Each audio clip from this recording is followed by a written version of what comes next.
तरकश में कोशिश का वो तीर जिंदा रख।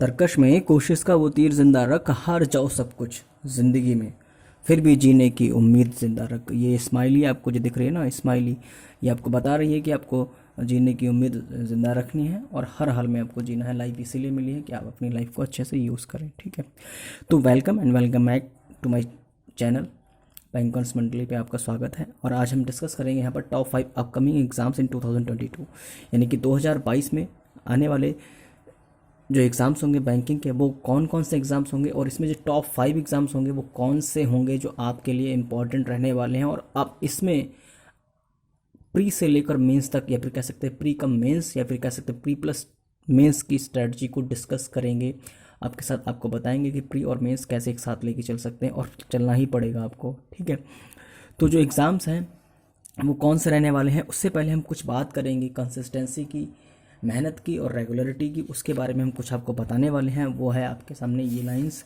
बिलीफ सिस्टम एक वर्ड होता है, बिलीफ सिस्टम। बिलीफ सिस्टम की बात करेंगे इसमें हम कि बिलीफ सिस्टम क्या होता है। बिलीफ सिस्टम की बात कर सकते हैं कि देखिए, दशरथ मांझी जो थे, दशरथ मांझी ने 22 साल में, 22 ईयर्स में 55 किलोमीटर का पहाड़, 55 किलोमीटर का जो पहाड़ था, दशरथ मांझी ने, उन्होंने उस पहाड़ को हटा दिया था। क्यों? एक रीज़न था उनके पास। उसका रीज़न जो था, उनकी वाइफ पहाड़ से गिर गई थी।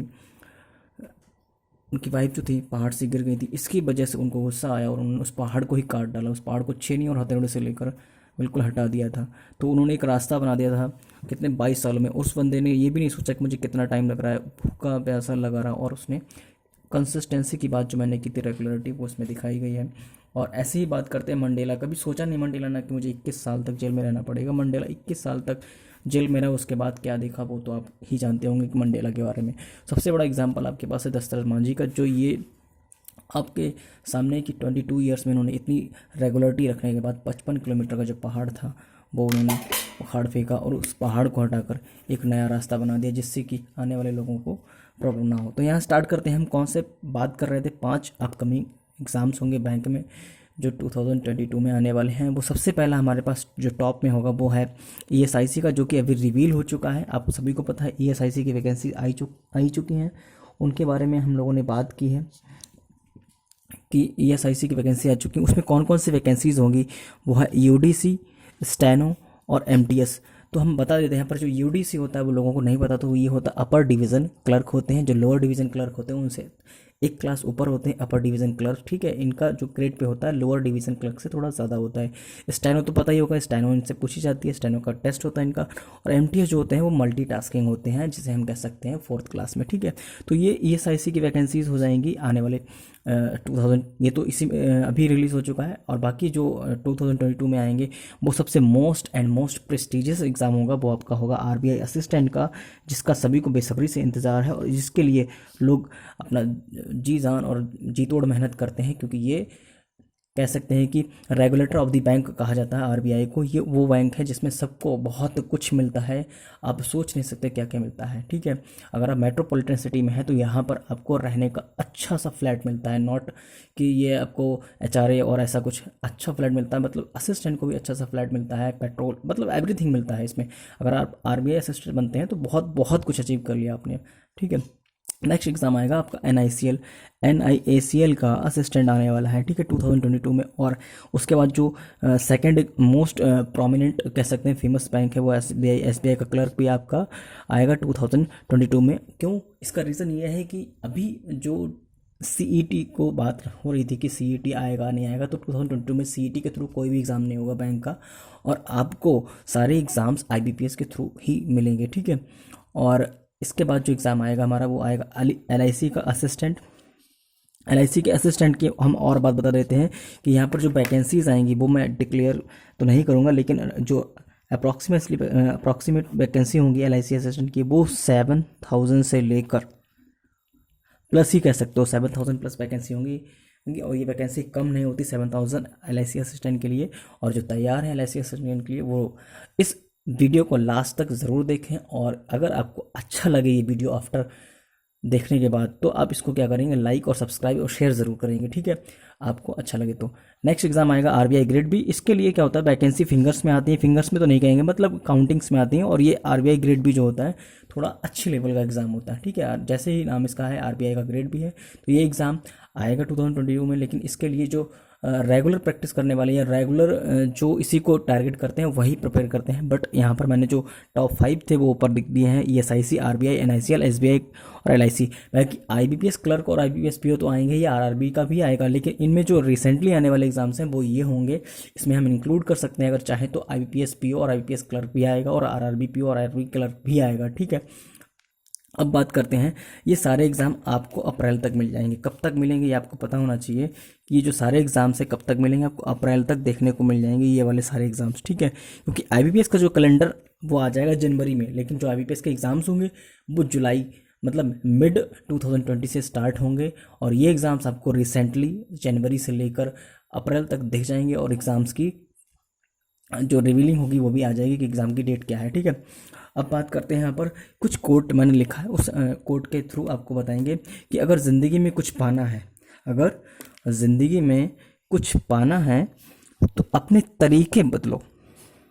क्या करना है, अगर ज़िंदगी में कुछ पाना है तो अपने तरीके बदलो, इरादे नहीं। कहने का मतलब ये है कि 2021 में अगर लोगों का एग्ज़ाम्स नहीं निकला, किसी का फाइनल भी रह गया है, तो आप अपने इरादे मत बदलो कि अब हमें ये छोड़ देना है, कुछ और करना है, लाइक समथिंग दैट, ठीक है। ऐसा कुछ नहीं करना, अब अपने इरादे नहीं बदलेंगे, तरीके बदलेंगे। तरीकों से हम कुछ और मेहनत करेंगे, कुछ नए तरीके। हो सकता है जो पैटर्न आप लगा रहे थे, जिस पैटर्न से आप पढ़ाई कर रहे थे, जिस पैटर्न से आप प्रैक्टिस कर रहे थे, उस पैटर्न में कुछ कमी हो, चेंज करके देख सकते हैं ना। तो हमको चेंज करना आना चाहिए। तो हमें क्या करना होगा, अपने कुछ तरीके बदलने पड़ेंगे, अपनी कुछ स्ट्रैटेजी को चेंज करना पड़ेगा, अपने जो डेली के पैटर्न रूटीन होंगे उसमें कुछ चेंजेस करने पड़ेंगे, ठीक है। अब बात करते हैं common strategy for every exam. जो हमारे पास कॉमन स्ट्रैटेजी होगी सारे एग्ज़ाम्स को लेकर, जो एग्ज़ाम आने वाले हैं, कॉमन स्ट्रेटजी वो मैंने बताई है, वो यहाँ पर पूरी डिटेल में डिस्कस करेंगे हम, ठीक है। वो क्या रहने वाली है, ठीक है। तो यहाँ पर देखते हैं, आज आपके हाथ में स्टडी है। हम यहाँ पर एक चीज़ और सीख सकते हैं कि जो आज की स्टडी की बात कर रहे हैं, ऑनलाइन स्टडी की बात करते हैं, पहले जो ऑफलाइन चलता था और इसमें क्या अंतर है। अंतर ये है कि आज स्टडी आपके हाथ में है। अगर आपके पास रात को 12 से लेकर 2 तक टाइम है तो आप 12 से 2 बजे तक भी पढ़ाई कर सकते हैं। जो ऑफलाइन कोचिंग होती थी, अगर 10 बजे से क्लास है और वो क्लास मिस हो गई तो आप वो क्लास दोबारा नहीं दे सकते, आपको कि सिर्फ और सिर्फ नोट से ही किसी से कॉपी करना पड़ता था। बट आज की स्टडी क्या है, आपके हाथ में है। आज की स्टडी आपके हाथ में, क्योंकि क्या है, यूट्यूब का ज़माना है। कौन सा ज़माना है, यूट्यूब का ज़माना है, ठीक है। अब हम बात करते हैं जो इसमें सब्जेक्ट्स रहेंगे, सब्जेक्ट्स वाइज कैसे हमको प्रिपेयर रहना है। और जिसमें सबसे जो इम्पॉर्टेंट रोल प्ले करता है और जो एक आपका एक साथ देता है, जो अच्छा स्कोर दिलाता है, वो आता है करंट अफेयर्स। जैसे जिससे काफ़ी लोग डरते हैं, मैं भी डरता था, एक समय था जिससे काफ़ी लोग डरते हैं, जिससे हम कहते हैं करंट अफेयर्स और बैंकिंग, ठीक है। स्पेशली करंट अफेयर्स की बात होती है, पर बैंकिंग भी आती है। बैंकिंग रिलेटेड टू क्या होता है, अपडेटेड जो न्यूज़ रहती हैं, जैसे कि कोई, अब यहाँ पर बैंकिंग कैसे आ जाएगी, बैंकिंग में जैसे किसी बीओबी का चेयरमैन चेंज हुआ है, सीईओ चेंज हुआ है, तो इस तरह से आती है। बीओबी ने कोई स्कीम निकाली है, कोई ऐप निकाला है, इस तरह की जो न्यूज़ रहती हैं वो यहाँ पर रहती हैं बैंकिंग में, ठीक है। तो करंट अफेयर्स को क्या करना है, हमें पहले डे से, अगर हम 2022 के कोई भी एग्ज़ाम को टारगेट कर रहे हैं तो हमें क्या करना पड़ेगा, प्रीलिम्स में ही साथ लेना है। अगर प्रीलिम्स में साथ नहीं लेंगे तो ये मेंस में साथ नहीं देगा आपका। क्या करना है, इसीलिए इसको क्या करना है, प्रीलिम्स में ही साथ लेना है हमको। किसको, करंट अफेयर्स को डेली बेसिस पे लेना है। डेली बेसिस पे अगर आप लेंगे तो क्या होता है, यहाँ पर सबसे ज़्यादा इम्पॉर्टेंट होता है, यहाँ इसी को हम रिलेट करेंगे, करंट अफेयर्स को पहले बताएंगे। जो करंट अफेयर्स है वो क्या होता है, पहले मेहनत ज़्यादा होती है, पहले मेहनत यहाँ पर ज़्यादा लगेगी, ठीक है। बट एग्ज़ाम्स में हलवा लगता है। कैसा लगता है, एग्ज़ाम्स में हलवा लगता है। क्यों, रीज़न ये है कि जब आपको सारी चीज़ें पता होंगी, जब आपको सारी चीज़ें पता होंगी कि कैसे मुझे पहले से पता है न्यूज़, तो मैं उसको ईजिली कर पाऊँगा। लेकिन उसके लिए मुझे पहले बहुत सारी मेहनत करनी पड़ेगी। करंट अफेयर्स को डेली बेसिस पे मुझे पढ़ना पड़ेगा, डेली बेसिस पे याद करना पड़ेगा। और डेली जब हम रिवीजन करते हैं तो करंट अफेयर्स हमारे टिप्स पर रहती है कि कौन सा अपॉइंटमेंट हुआ है, कौन सा किसी बैंक ने कोई एप्लीकेशन लॉन्च किया है, कौन सी कंट्री ने किस कंट्री को कितना ज़्यादा लोन दिया है, इंडिया ने किसको लोन दिया है। इस तरह की जो न्यूज़ आपके टिप्स पे होंगी अगर आप डेली बेसिस पे रिवीजन लोगे, ठीक है। और यहाँ पर एक फ़ायदा मिलता है करंट अफेयर्स का, पहले मेहनत ज़्यादा लगेगी। क्या मेहनत लगेगी, सिर्फ और सिर्फ आपको कितना देना है, हम यहाँ पर मैक्सिमम की बात नहीं करेंगे। करंट अफेयर्स में केवल 1 आवर आपको देना है। 1 आवर दे के आप डेली की डेली आराम से रिवीजन कर सकते हैं शाम को, ठीक है।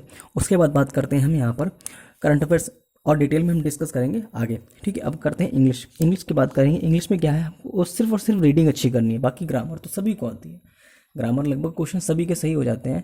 तो हमें क्या करना है यहाँ पर इंग्लिश में, जो रीडिंग है वो आपको करना पड़ेगा। क्या करना पड़ेगा, you have to read daily basis, you have to read daily basis. आपको डेली बेसिस पे रीड करना पड़ेगा। एटलीस्ट आप ट्राई कीजिए इस बात को कि आप 7 डेज, ओनली 7 डेज, केवल 7 डेज में क्या कीजिए, इसको रीड करके देखिए। रीडिंग, अब रीडिंग का मतलब यहाँ पर ये नहीं आएगा कि आपको रीड सिर्फ और सिर्फ, बैंकिंग के लिए लोग कहते हैं कि रीडिंग के लिए केवल और केवल आपको द हिंदू करना। अगर आप द हिंदू करते हैं तो अच्छा है, आपको रिलेटेड टू बैंक न्यूज़ मिल जाएंगी, जो एडिटोरियल आएंगे वो मिल जाएंगे, news related to current affairs मिल जाएंगी। बट यहाँ पर क्या करना, आपको रीड करना, आपको अपने आप में अंडरस्टैंडिंग आने लगेगी कि हाँ हमें रीड करने से इंप्रूव आ रहा है। जब रीड ही नहीं करोगे तो क्या मिलेगा। तो इंग्लिश में क्या करना पड़ेगा, you have to read daily basis, आपको डेली बेसिस पे रीड करना ही पड़ेगा, ठीक है। अब बात करते हैं यहाँ पर क्वांट। क्वांट की बात करेंगे तो क्वांट में अभी हम इन सब्जेक्ट का डिटेल में डिस्कशन करेंगे कि इन सब्जेक्टों में कैसे कैसे टाइम देना है, ठीक है। तो क्वांट की बात करेंगे। क्वांट में क्या होता है, प्रैक्टिस एज यू कैन, जितनी प्रैक्टिस आप कर सकते हो उतनी कीजिए, ठीक है। जितनी प्रैक्टिस कर सकते हो उतनी आप कीजिए। और यहाँ पर ये हम जरूर ऐड करेंगे यहाँ पर कि क्वांट में कम से कम जो DI है, अभी हम इसको डिटेल में करेंगे आगे, ठीक है। तो इसको अभी यहाँ नहीं करते हैं। क्वांट में करना है प्रैक्टिस जितनी कर सकते हैं, और रीजनिंग में भी वही है, जितना हम प्रैक्टिस कर सकते हैं उतनी हम प्रैक्टिस करें, ठीक है।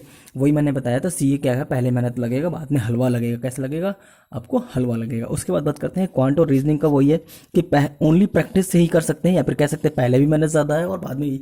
इसलिए बताया गया करंट अफेयर्स और इंग्लिश क्या है, आपको क्या करना है, पहले मेहनत करनी नहीं है, बाद में जाके एग्जाम में क्या करना है, सिर्फ टिक करना है। क्या करेंगे, ऐसे टिक करेंगे और आंसर आपका पक्का हो जाएगा, ठीक है। आप 1 मार्क्स ले आएंगे।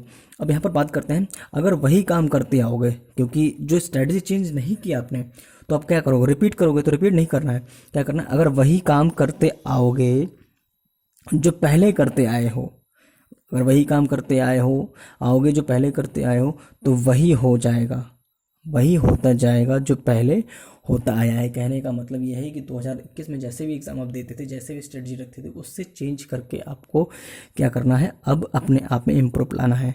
मतलब आपको चेंज करना पड़ेगा अपना रूटीन, अपना टाइम, कि हमारी कमी कहाँ पर आ रही है, उसको ध्यान देखना पड़ेगा। जो पहले करते आओगे वो अब नहीं करना है, अब आपको चेंज करना है, तभी आपको चेंज मिलेगा, ठीक है। और दूसरी चीज़ ये है कि आपको प्लान करना ही पड़ेगा, प्लान करना पड़ेगा, बहुत ज़रूरी है प्लानिंग। प्लानिंग नहीं करोगे कुछ नहीं, फर्स्ट डे से करना है। You should plan your studies, अपनी स्टडीज़ को आपको प्लान करना पड़ेगा कि आपको कितना करना है। आप स्टडी को प्लान करके तो देखिए, एटलीस्ट 30 डेज़ कीजिए। कितना कीजिए, 30 डेज़ के लिए कीजिए, ज़्यादा मत कीजिए। अभी 30 डेज़ के लिए कीजिए। 30 डेज़ में आपको खुद इंप्रूवमेंट दिखेगा कि हमने कितना किया है। इन 30 डेज़ में अगर आपको इंप्रूवमेंट नहीं मिले तो आप बताइएगा, ठीक है। तो यहाँ पर तो वहाँ हमने बात कर ली थी कि 30 डेज़ तक हमें करना है प्लान को। अब बात करते हैं करंट अफेयर्स को।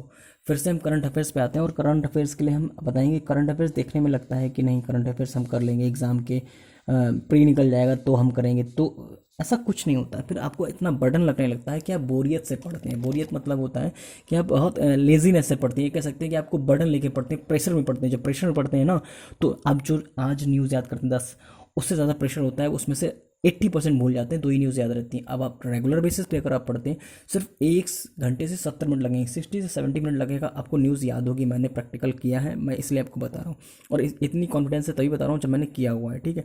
आप भी ट्राई करेंगे तो आपको भी अच्छे से दिखेगा। क्या करना है, इसको हल्के में नहीं लेना है। कैसे, हल्के में नहीं लेना है।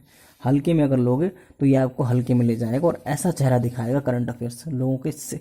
मैं आपको डेफिनेट बता रहा हूँ, लोगों के RRB PO में, इस बार की तो नहीं, लास्ट ईयर की बता रहा हूँ, कि लोगों के एग्जाम्स में सारे सेक्शंस क्लियर थे, बट करंट अफेयर्स में 6 मार्क्स, 7 मार्क्स, ऐसे 5 मार्क्स इस मार्क्स में दिख रहे थे। और ये मार्क्स क्या होते हैं, लोगों को तब मिलते हैं जब लोग प्रैक्टिस पहले से नहीं करते हैं। तो ध्यान रखना है आपको कि करंट अफेयर्स को हल्के में नहीं लेना है। करंट अफेयर्स का सोर्स सबसे अच्छा, मुझे तो सबसे अच्छा लगता है, रिकमेंडेशन है मेरा, आप जो चाहें वो कर सकते हैं, मुझे तो सबसे बढ़िया लगता है अड्डा 247, ठीक है। और इसमें जो सबसे बेस्ट रहता है ना, रिवीजन का तोते की तरह जो रटा दे, अड्डा 247 है, यहाँ से आप पढ़ सकते हैं। बाकी आपकी चॉइस है, आप कहाँ से पढ़ते हैं, आपको कहाँ से अच्छा लगता है। और करंट अफेयर्स के बारे में जो लोगों का मिथ है ना कि 2 प्लेटफॉर्म, 3 प्लेटफॉर्म, 4 प्लेटफॉर्म, कोई ज़रूरत नहीं है। क्योंकि कोई भी प्लेटफॉर्म अगर आप लेंगे, कोई भी प्लेटफॉर्म लेंगे, उसका 80%, 80% आपको एग्ज़ाम में मिलेगा। मैं डेफिनेट कह सकता हूँ कि 80% आपको एग्जाम में मिलेगा। तो इसलिए आप एक प्लेटफॉर्म खोल लें और एक प्लेटफॉर्म को जितनी भी न्यूज़, जितनी भी डिटेल्स, जितनी भी स्टडी हो वो सारी सारी फिनिश कर लें, आपको डेफिनेटली एग्जाम में मिलेगा और आप क्वालिफाई करके आएंगे। ठीक है, तो मुझे तो सबसे अच्छा लगता है अड्डा 247, जिसमें आशीष सर जो है वो तोते की तरह रटा देते हैं, हर एक चीज़ को, एक एक न्यूज़ को रटा देते हैं आपको खुद। मैं जो मुझे कंट्री कैपिटल नहीं याद होती थी, अपने स्टेट की जो इंडिया है उस इंडिया के जो स्टेट्स हैं वो नहीं याद होते थे, आज मुझे इंडिया के स्टेट्स, उनकी मतलब जो इंडिया के स्टेट्स सीएम वो नहीं याद हो पाते थे, आज इंडिया के स्टेट्स सीएम गवर्नर सारे सारे कंट्री की कैपिटल कितनी मतलब अजीब सी होती थी जो कंट्रीज़ है वो मुझे याद हो पाती, आज वो इजीली याद हो रही हैं। वो किस वजह से? क्योंकि डेट 7 मैंने फॉलो किया है।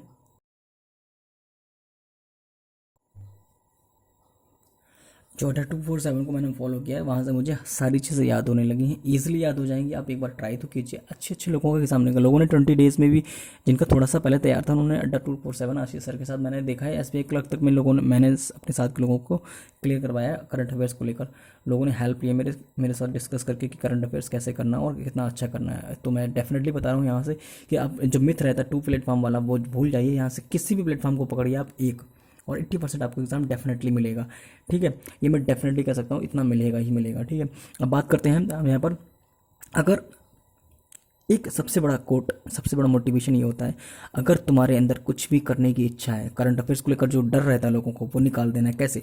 अगर तुम्हारे अंदर कुछ भी करने की इच्छा है तो इस दुनिया में कुछ भी असंभव नहीं है। लोगों को लगता था करंट अफेयर्स बहुत टफ है, मुझे समझ नहीं आता था कैसे इतनी सारी न्यूज़ याद रखेंगे, 500 600 1700 2000 तक न्यूज़ हो जाती है जब एग्जाम मेंस आता है आपका। तो ठीक है, तो कैसे याद होती है? रेगुलर बेसिस पे प्रैक्टिस करते करते करते करते अपने आप याद हो जाता है। कितने सारे ब्रांड अफेयर्स हो जाते हैं, कितने सारी अरे स्पोर्ट्स के न्यूज़ हो जाते हैं, कितने सारे मतलब बहुत सारी सो मेनी थिंग्स हो जाती हैं जो आपको मतलब माइंड में रखनी होती है। माइंड कैसा होता है, जितना ज़्यादा माइंड को खोलेंगे, जितना ज़्यादा यूज़ करेंगे उतना ज़्यादा माइंड आपका यूज़ होगा, और डेली बेसिस पे आप करेंगे तो आपको डेफिनेटली 100% इतना कॉन्फिडेंस आ जाएगा कि करंट अफेयर्स पढ़ने से आपको एक मोटिवेशन मिलेगा कि आपका एक सब्जेक्ट स्ट्रांगली तैयार है, आप मेंस के लिए तैयार हैं, you are ready for the mains. ठीक है, तो आपको ध्यान रखना पड़ेगा कि अगर आप ज़िंदगी में कुछ करना चाहते हैं तो आपको क्या करना पड़ेगा, अपने आप को डिसीजन में डालना पड़ेगा कि ये मुझे करना है। ठीक है, एक बार फिर से पढ़ देते हैं इस कोड को हम, कि अगर तुम्हारे अंदर कुछ भी करने की इच्छा है तो इस दुनिया में असंभव नाम की चीज़ कोई भी नहीं है। करंट अफेयर्स का डर हटा देना। ठीक है, बात करते हैं नेक्स्ट।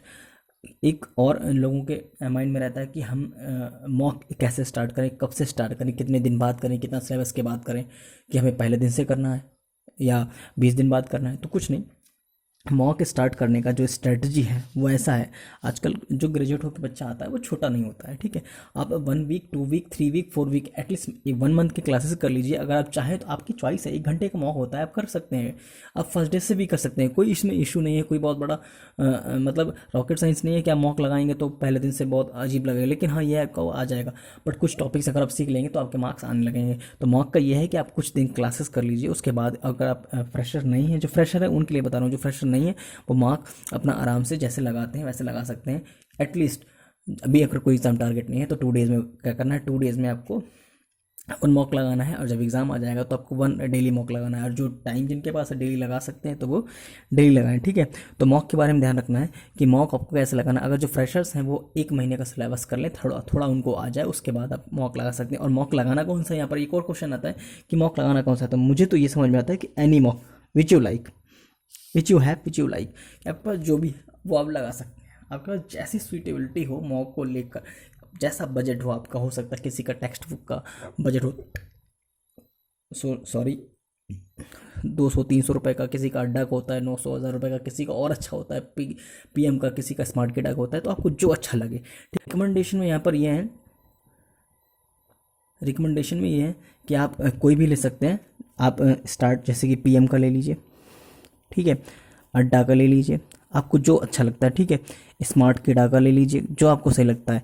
ये जो तीनों हैं क्या है आपके अच्छे हैं। ठीक है, बाकी अगर आप और हाई जाते हैं, आपका टेक्स्ट बुक आता है थोड़ा मीडियम रहता है वो भी। ठीक है, टेक्स्ट बुक का भी मीडियम रहता है, लेकिन जो सबसे हाई रहता है वो आपका होता है ऑलिव बोर्ड का, लेकिन उतना प्रीमियम नहीं नीड रहती है उसकी। ठीक है, प्रीलिम्स के लिए ये सही है। बाकी ये जो है ये मेंस में दोनों काम करते हैं, ये दोनों स्टैंडर्ड है इनका। अच्छा, PM मैंने खुद दिया है इसलिए बता रहा हूँ, PM और स्मार्ट किडा की बात हो रही है यहाँ पर। ठीक है, और अब बात करते हैं कि 2021 में जो लोगों का एग्ज़ाम रह गया नहीं हुआ तो उसको लेकर क्या करें। तो यहाँ पर कुछ लाइंस लिखी, जो खो गया,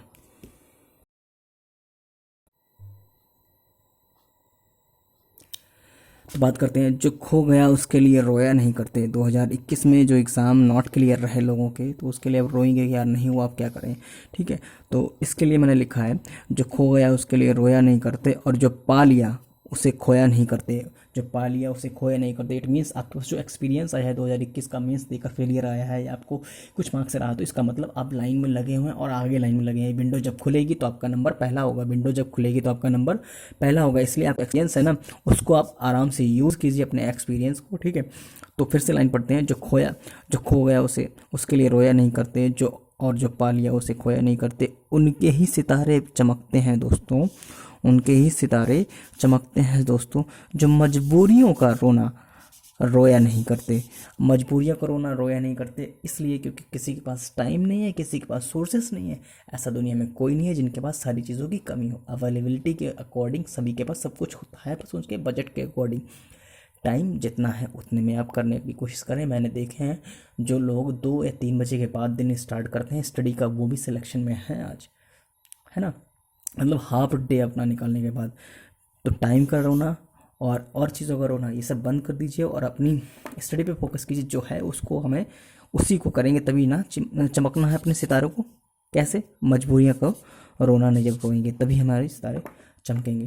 ठीक है, तो अब हम बात करते हैं यहाँ पर कुछ सब्जेक्ट की। जो सब्जेक्ट रहेंगे उन सब्जेक्ट को हम डिटेल में कैसे करेंगे और डेली बेसिस पे हमें सब्जेक्ट कितना कैसे करना है, उसके हिसाब से हम आपको बता देते हैं कितना करना है। फ्रेशर्स के लिए भी अगर जो चाहें उसको फॉलो कर सकते हैं, चाहे वो फ्रेशर्स हो चाहे वो पहले से तैयारी कर रहे हो। ठीक है, तो रीजनिंग की बात करते हैं। 2 सब्जेक्ट यहाँ पर आज हम डिस्कस करने वाले हैं, बाकी इंग्लिश और सीए को डिटेल में हम किसी और दिन डिस्कस कर लेंगे। आज इस वीडियो में हम डिस्कस करेंगे रीजनिंग को लेकर। ठीक है, तो रीजनिंग का सबसे बड़ा मूल मंत्र जो मैंने रियलाइज़ किया है वो है पजल का और सिटिंग का। पजल और सिटिंग का में आपको कुछ नहीं करना है, सिर्फ डेली क्या करना है, 10 पजल्स पर डे लगा लेनी है। आप 10 पजल प्रीलिम्स लेवल की, कौन सी वाली? प्रीलिम्स लेवल की। कौन सी लगाएंगे पर डे? प्रीलिम्स लेवल की लगाएंगे आप। ठीक है, प्रीलिम्स की 10 पजल पर डे अगर लगा लेंगे आपको बहुत कुछ, इतनी ही लगा लीजिए बस बहुत है। कहाँ से मिल जाएंगे आपको? बहुत सारे सोर्सेज है जो आपके पास पड़े हैं, जैसे कि अड्डा का ऐप मिल गया, किसी भी ऐप पर जाइए, पजल उठाइए, लगाना शुरू कर दीजिए। कोई पीडीएफ ले लीजिए, कोई बंडल पीडीएफ ले लेता है तो कहीं से भी लगा सकते हैं। मिसलिनियस की बात करते हैं अगर हम, तो इनइक्वालिटी में क्या करना है, अड्डा की कोई आती है, किसी भी 2-3 ऐप डाउनलोड करके रखिए। आपको क्या करना है, 10 कोडेड आल्सो इंक्लूडेड रहेगा इसमें, 10 लगानी है। एक कोड का लगा लो, एक नॉन कोडेड का लगा लो, सिंपल वाला लगा लेना। ठीक है, और मैं आपको रीजनिंग भी पढ़ाने आ जाऊँगा कुछ दिनों बाद। रीजनिंग में क्या लेकर आऊँगा, इनइक्वालिटी कैसे पढ़ाते हैं। ठीक है, दिखाएंगे हम आपको किसी दिन। इसका बहुत ही अच्छा जीता जाता है एग्जाम्पल, आपको मज़ा आएगा इसमें। ठीक है, बात करते हैं कोडिंग डिकोडिंग की। तो कोडिंग डिकोडिंग भी आपको कितना करना है, 10 क्वेश्चंस। 10 क्वेश्चंस के बाद 10 सेट्स नहीं है, 10 क्वेश्चन मतलब 2 सेट्स। 10 क्वेश्चंस का मतलब है 2 sets, 2 sets of questions. Questions के 2 सेट्स होंगे, यहाँ पर भी 2 सेट्स होंगे। ठीक है, इस बात का ध्यान रखना। 10 सेट्स लगाने चले जाओ, पता लगा पूरे दिन कोडिंग डिकोडिंग करते रहो बेटे। ठीक है, तो कोडिंग डिकोडिंग आपको करना है 10 क्वेश्चंस ओनली इन 2 सेट्स करने हैं, इनइक्वालिटी करना है। उसके बाद आ जाते हैं सिलोगिज्म। सबके लिए हलवा लगता है, लेकिन आपको प्रैक्टिस करनी पड़ेगी वरना भूल जाता है। माइंड है कैसा, माइंड हमारा भूलने लगता है चीज़ों को, इसलिए। ठीक है, ओनली फ्यू वाले ज़्यादा करने हैं आपको, ओनली वाले और ओनली फ्यू वाले ज़्यादा करने हैं। इसको भी मैं पढ़ाऊँगा बहुत अच्छे से। मैं एक दिन छोटी छोटी वीडियो डालूंगा इस रीजनिंग में कुछ टॉपिक्स को लेकर। ठीक है, अल्फा न्यूमेरिक के भी क्या करना है, 10 क्वेश्चंस डेली करने हैं। यहाँ पर मैं डेली बेसिस पे टारगेट बता रहा हूँ। जो मिनिएचर होता है, मिनिएचर का मतलब छोटी छोटी चीज़ों को करेंगे आप, अपने आप में रीजनिंग में इंप्रूवमेंट मिलेगा आपको। ठीक है, और डायरेक्शन और डिस्टेंस की बात करेंगे तो डायरेक्शन डिस्टेंस 10 क्वेश्चन डेली करेंगे। 10 क्वेश्चन आएंगे कहाँ से? 10 क्वेश्चन आएंगे आपके पास क्विजेस से। जितनी सारी क्विजेस हैं एप्लीकेशंस पे उनको अप्लाई कीजिए और आपको मिल जाएंगे। ब्लड रिलेशन की बात करते हैं तो ब्लड रिलेशन करना है आपको 10 क्वेश्चंस। ठीक है, अब जैसे जानते हैं आप पहुँचे ब्लड रिलेशन पे, लग रहा है कि आपका ब्लड रिलेशन वीक है, तो क्या करना है, इसके टॉपिक पे जाएंगे। इसका जो टॉपिक आपने कहीं से भी कर रखा है उस टॉपिक को क्या करेंगे, रिवाइज करेंगे। एक दिन क्या करना, 30 मिनट दे दिया आपने, 30 मिनट दे दिया, उसको रिवाइज कर लिया। रिवाइज करने के बाद फिर से वापस क्या लगाएंगे हम, 10 क्वेश्चंस लगा लेंगे। ठीक है। 10 क्वेश्चन लगाने के बाद जब आप देखेंगे तो आपको इंप्रूवमेंट दिखेगा। तो ऐसे ही हमारे टॉपिक्स जो वीक आ रहे हैं उनको रिवीजन करने के लिए टॉपिक पे जाके जहाँ से आपने रिलेटेड पढ़ रखा है उसके रिस्पेक्टिव में वहीं से आप फिर से कर लेंगे, ठीक है। इनपुट आउटपुट प्रीलिम्स लेवल में कर लेना है, ज़्यादा क्वेश्चन नहीं करने, लेकिन आ जाता है। बेसिक लेवल का 5 क्वेश्चन कर लेना है पर डे, 5 क्वेश्चन 5 सेट नहीं, ठीक है। 5 क्वेश्चन की बात हो रही है यहाँ पर, ओनली 5 क्वेश्चन, ठीक है, यानी कि 1 सेट हो रहा है यहाँ पर, 1 सेट ऑफ 5 क्वेश्चन, ठीक है। डेटा सफिशिएंसी हालांकि प्रीलिम्स में नहीं देखा जाता है, छोटे एग्जाम्स में, बड़े एग्जाम में देखने को मिल जाता है और मेंस में ज़्यादा रहता है, ठीक है। तो डेटा सफिशिएंसी अगर आपके पास टाइम बचता तो आप कीजिए, मैंने ऐसे ऑप्शनल के लिए लिख दिया है यहाँ पर, लेकिन आपको करना आना चाहिए, ठीक है। डेटा सफिशिएंसी में कुछ ज़्यादा टफ नहीं होता है, सिर्फ और सिर्फ यही जो सर्कुलर पजल है, एक दीदी छोटी सी, दूसरी पजल दीदी सर्कुलर छोटी सी, उन दोनों में से देखते हैं कि पहला वाला सेटिस्फाइड है, ठीक है, इस तरह से देते हैं यहाँ पर, ठीक है। ऑर्डर रैंकिंग की बात करते हैं, 5 क्वेश्चन आप पढ़े, ऑर्डर रैंकिंग लगा लीजिए भाई। टोटल लाइन में इतने बैठे हुए हैं, ऊपर से 5 पर राम का है, नीचे से 11वां श्याम का है, इन दोनों में मिक्स करते हैं, इन दोनों ने प्लेस चेंज कर लिया, इस तरह के जो क्वेश्चन होते हैं ऑर्डर रैंकिंग होते हैं। रेस्ट की बात करते हैं तो रेस्ट में बाकी जो भी टॉपिक आएगा आगे उसमें हम रेस्ट में देखेंगे, ठीक है। अब बात करते हैं जो टॉपिक आएगा आपका, वो टॉपिक आएगा ये मैथ्स में डिटेल में हम कैसे करेंगे डेली। इस चीज़ ध्यान रखना जो मैंने बताया रीजनिंग में, उसको डेली बेसिस पे करना पड़ेगा, करेंगे तभी मिलेगा। जो करता है वही पाता है, ठीक है। जो जागत है वो पावत है, जो सोबत है वो खोबत है, सभी को पता है, ठीक है। मैथ्स की बात करते हैं, जो मैथ्स है उसमें हमें क्या करना है, जैसे कि रीजनिंग में जो वास्ट सिलेबस कर सकते हैं, वास्ट नंबर आप, या फिर जो जहाँ से कैप्चरिंग ज़्यादा होती मार्क्स की, वो कहाँ से होती है रीजनिंग में, पजल और सेटिंग्स जो मैंने बताई थी आपको, 10 करनी पर डे। और उन पजल, और मैं एक चीज़ और बता दूँ, अगर आपने ये रीजनिंग की पजल्स एक बार फिर से वापस आते हैं, डेली कर ली पर डे 10, आपको डेफिनेटली अपने अंदर इम्प्रूवमेंट मिलेगा। एक बार ट्राई कीजिए, फिर आप बताइएगा कि सर मैंने अच्छा किया है और मुझे इम्प्रूवमेंट मिल रहा है, ठीक है। इसमें डेफिनेटली मिलेगा, मैं कॉन्फिडेंस दे सकता हूँ आपको कि हाँ बिल्कुल मिलेगा। ऐसे ही यहाँ पर डीआई की बात करते हैं, तो आपको डीआई क्या करना है, ज़्यादा नहीं करनी है डीआई 3 डेली करनी है। कौन सी वाली, मिक्स, और 2 कैसलेट कर लेना है, 5 डीआई टोटल हो जाएंगी आपकी। इतनी डीआई सफिशिएंट होगी, और ज़्यादा कर सकते हैं आप तो 5 से 7 कर लीजिए। जिसको लगता है कि ये डीआई कम लग रही है तो 5 से 7 बना, इतनी डीआई करने में आपको लगेगा, लेकिन उसके साथ साथ आपको टूल्स करना है। मैं टूल्स की एक वीडियो बनाऊंगा बहुत अच्छी, ठीक है। टूल्स कैसे करने हैं, कि टूल्स में कैलकुलेशन कैसे करते हैं, कि जैसे आपको पता होना चाहिए 11 13 कितना होना था, 143 होता है, कैसे निकालते हैं, 12 का स्क्वायर 144 -1 करते हैं 143 आता है, ये मैं सिखाऊंगा आपको, ठीक है, कैसे करते हैं, इसकी एक वीडियो बनाऊंगा। और इसके बाद आते हैं अप्रॉक्सीमेशन, डेली करने हैं 10 क्वेश्चन, सिंप्लीफिकेशन करने हैं डेली 10 क्वेश्चन, 20 क्वेश्चन यहाँ से हो जाएंगे मैथ्स में। नंबर सीरीज़ की बात करेंगे, जो मिसिंग होंगी वो 10 करेंगे, रॉन्ग होंगी वो 10 करेंगे, और इस पर ज़्यादा फोकस करेंगे, लेकिन डेली बेसिस पे करेंगे। 20 क्वेश्चन यहाँ से हो जाएंगे आपके, ठीक है। बात करते हैं क्वाड्रेटिक की क्वेश्चन, जब सबको हलवा लगता है 10 क्वेश्चन पर डे करेंगे हम। यहाँ से जो छोटी छोटी चीज़ें होंगी बहुत काम आएंगी। 10 क्वेश्चन क्या करेंगे, क्वाड्रेटिक की क्वेश्चन क्या करेंगे, missing series 10, wrong series 10, simplification 10, approximation 10, ठीक है। कैसलेट डीआई 2, डीआई मिक्स 3, ठीक है। बात करते हैं डेटा सफिशिएंसी, यहाँ डेटा सफिशिएंसी क्वेश्चन आ जाते हैं मैथ्स में, तो आपको डेटा सफिशिएंसी में वो प्रैक्टिस कर लेनी है डेली के हिसाब से। अगर आपको कहीं से क्विज में मिलता है तो 5 क्वेश्चन कर लेना, ठीक है। अब बात करते हैं अर्थमेटिक, जो सबसे बड़ा प्रॉब्लम बनता है लोगों का, अर्थमेटिक कैसे करना है। अगर आप अर्थमेटिक ना भी करें तो भी आप एग्जाम में सिलेक्शन ले सकते हैं, बशर्ते आपका डीआई 100% सॉलिड होना चाहिए। आपको डीआई में एक भी क्वेश्चन नहीं छोड़ना है मेंस में भी, लेकिन इसके साथ में आपको क्या करना पड़ेगा, अर्थमेटिक को लेना पड़ेगा, क्योंकि अर्थमेटिक कभी कभी हैवी डोज दे जाता है मेंस में, ठीक है। प्रीलिम्स में तो चल जाता है, मेंस में हैवी डोज दे जाता है। तो अर्थमेटिक की बात करेंगे, आप टॉपिक वाइज कैसे जाएंगे, सीरियल वाइज जाएंगे, जो सीरियल होता है टॉपिक का। तो सबसे पहले क्या करेंगे, आप कहीं से भी जहाँ से भी आप पढ़ते हैं, सबसे पहले परसेंटेज करेंगे, फिर सीआईएसआई करेंगे, प्रॉफिट लॉस करेंगे, टाइम एंड वर्क करेंगे, ये करेंगे, मिक्सचर एंड एलिगेशन करेंगे। कैसे, एक टॉपिक अपने परसेंटेज पकड़ा, अर्थमेटिक को करना है तो ऐसे ही करना। अब 5 टॉपिक कीजिए, लेकिन सॉलिड कीजिए, आपको आना चाहिए उसमें, ठीक है। अगर वो क्वेश्चन आ रहा है आपसे छूटे ना, ठीक है, तो क्या करना है, कंट्रोल फॉर, मतलब एक चैप्टर पे क्या करना है, पर्टिकुलर चैप्टर को आपको करना है 3 से 4 दिन देने हैं, 3 से 4 दिन एक चैप्टर को परसेंटेज शुरू किया, बेसिक सेकेंड थर्ड लेवल करने के बाद आप क्वेश्चन लीजिए, क्विज लीजिए, इतने टॉपिक तो कर लीजिए, परसेंटेज SICI, इसी हर टॉपिक में आपको 3-4 डेज 3-4 डेज 3-4 डेज, यहाँ भी 3 से 4 डेज, यहाँ भी 3 से 4 डेज, यहाँ भी 3 से 4 डेज, यहाँ से भी 3, क्योंकि अभी तो स्टार्ट करना है और 3 महीने में इतना सिलेबस फिनिश हो जाएगा, तो आपको सारी चीज़ें आ जाएंगी। बोर्ड एंड स्ट्रीम आता है अगर आपका, तो उसमें भी आपको 3 और 4 डेज देने हैं, और विद उसके क्या करना है कि पहला phase, second phase, third phase के बाद आपको फिर क्या करना है, किसी भी ऐप पे जाके आप क्विजेस कर सकते हैं, ठीक है। और ऐसे इसके बाद ये जो कॉमन चैप्टर्स थे मैंने ये वाले जो लिखे हैं, ये यहाँ से आपको डेफिनेटली एग्जाम में 6 क्वेश्चंस मिल ही जाएंगे अलग अलग तरह के, ठीक है। तो आप वहाँ से 25 और 6 31 मैथ्स में बना सकते हैं, यहाँ से 25 30 31 है आराम से। बाकी पार्टनरशिप का एक आता है, पार्टनरशिप करेंगे, फिर एडजस्ट करेंगे। और यहाँ से क्या होता है, ऑप्शन हो जाता है, कभी ये आता है तो कभी ये आता है, ठीक है। टाइम स्पीड डिस्टेंस एक क्वेश्चन कंपलसरी होता है। इस तरह से करेंगे सारे अर्थमेटिक के चैप्टर्स आप, ठीक है।